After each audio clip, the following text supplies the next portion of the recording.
আমি এই মুহূর্তে অবস্থান করছি গ্র্যান্ড ফর লেসে। চলুন ভিতরে যাওয়া যাক, দেখা যাক কেমন প্রাইস রেখেছে গ্র্যান্ড ফর লেস। এই মুহূর্তে ভিতরে প্রবেশ করলাম। গ্র্যান্ড ফর লেসে বিশ্ববিখ্যাত নাম করা ব্র্যান্ডের সব জুতাগুলো আপনারা পেয়ে যাচ্ছেন।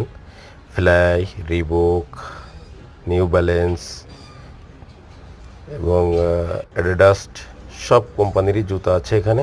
আপনারা রিজনেবল প্রাইসে কিন্তু এগুলো পেয়ে যাবেন। যেমন এখন 2024 চলছে, এই জুতাগুলো কিন্তু 2020-এর 19-এর এই ধরনের কিন্তু ব্র্যান্ড নতুন। তো আপনারা যারা যারা রিয়াদ শহরে আছেন অবশ্যই মার্কেটটি ভিজিট করবেন এবং রিজনেবল প্রাইসে এখান থেকে আপনারা জিনিস নিতে পারেন। শুধু জুতাই নয়, আপনার দৈনন্দিন ব্যবহারিক সমস্ত জিনিস এখানে পাবেন। টি শার্ট, ব্যাগ, প্যান্ট সব জিনিসই আপনারা পাবেন। অবশ্যই যদি আমার ভিডিওটি ভালো লেগে থাকে আমার পাশে থাকবেন। সবাইকে ধন্যবাদ।